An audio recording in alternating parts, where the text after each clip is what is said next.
Hello again. This is the second part of my analysis of Hungarian and Turkish language comparison. So here there are the same examples given where I left the first part. I will now summarize because the examples are going on, and here we have more examples how all these four languages affected each other. So sometimes we have no equivalent in Mongolian, sometimes we have no equivalent in chuvash, but here you see, for example, navel, köldök in Hungarian, kantar in chuvash, kindik in Turkic, and no equivalent in Mongolian. It goes on.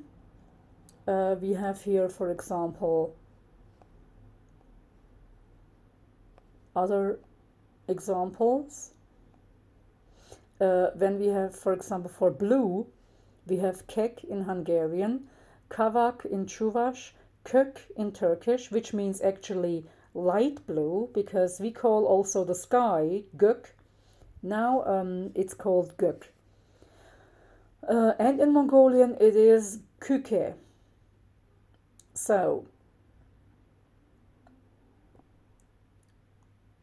there are certain borrowings, of course, in the languages. Who borrowed from whom, but you can see definitely the shift from the R Turkish into the Z Turkish. And sometimes you can notice the clear similarity between Hungarian and Turkish, right? Sometimes Hungarian is closer to Turkish than Chuvash and Mongolian. So what I wanted to say, that the similarities are now striking because I have made some analysis on Chuvash before with my Sumerian and Chuvash analysis, if you watched my video. So I would recommend you to watch that first before you go on with this analysis of mine. So here it also talks about how the vowels changed and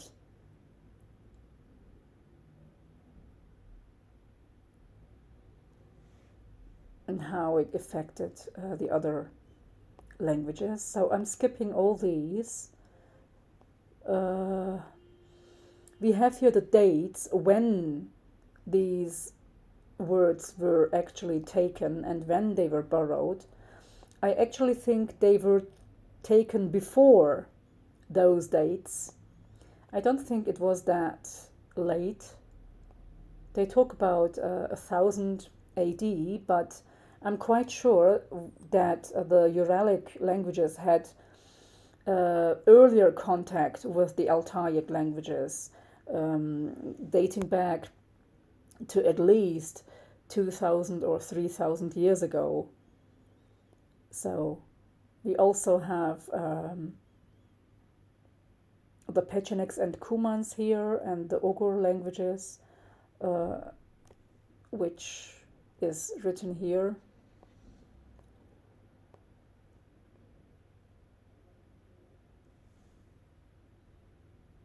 Yes, we can say that Chuvash with the R endings and the L endings of the Turkic branch is actually very different, and it stands out, of course. It is the only Turkish branch that has the R endings. And it is, of course, different from the other Turkic languages.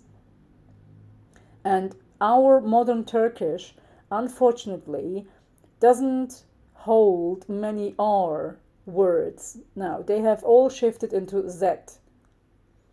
Um,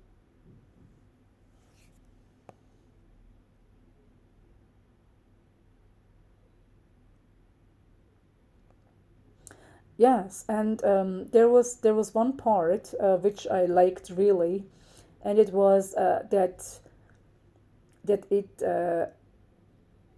said that the Huns uh, most probably used the Chuvash language and the Proto-Bulgar language. That was the best part that I heard, and I loved it. So we can say then the conclusion might be drawn that Hunnic was not Turkic, but another Altaic language, which was more closely related with which was more closely related with Mongolian and Tungus, it says. I don't agree because the Proto-Bulgar language, it mentioned at the very beginning, and it said the Proto-Bulgar language was most probably spoken by the Huns, by the Hunnic people.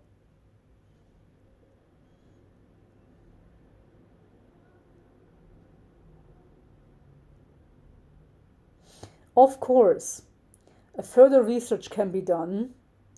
Yes, this is quite important.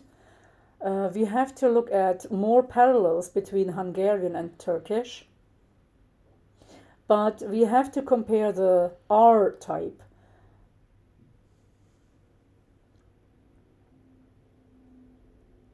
So we have to look into more data that we have from Chuvash language and Old Bulgarian, uh, the Old Turkish Bulgarian.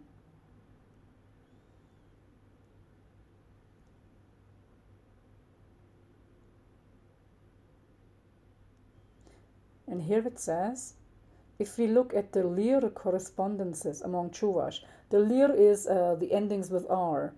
Mongolian and Hungarian, we observe that the Hungarian counterparts are always available, whilst in Chuvash and Mongolian patterns are often incomplete. Yes, sometimes it happens.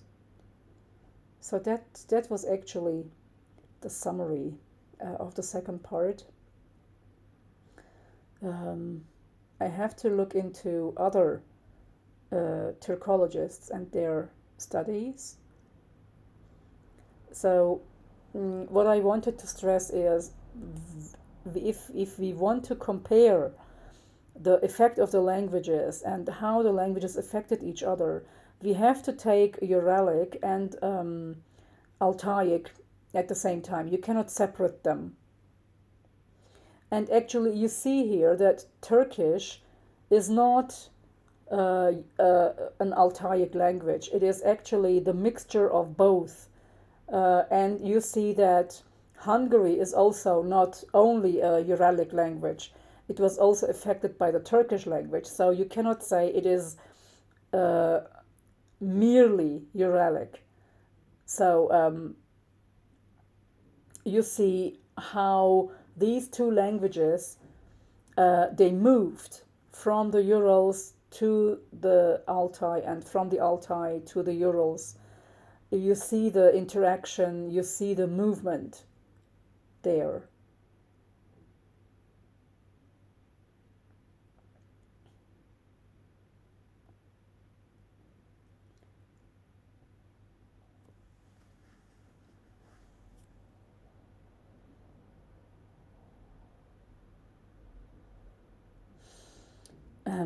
Maybe we should also compare the old Bulgar language spoken by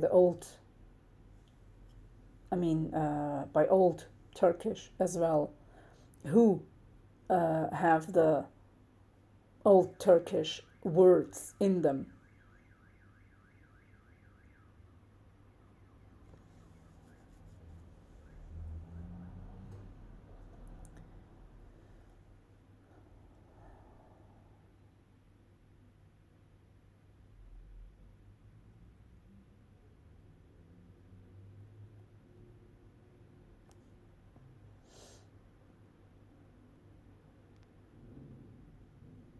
Yes, we also have the conclusion here.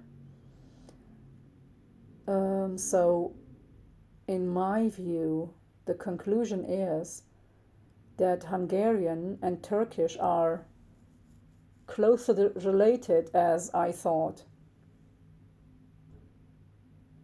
That's what I find out. And it was also very close to Mongolian and most probably the other Siberian languages. But of course, I have to compare them all. Right, thank you very much for listening. Thank you for your patience. Um, See you in or hear you in another video. I will post this as well so that you can make an idea and draw your own conclusions as well. Take care.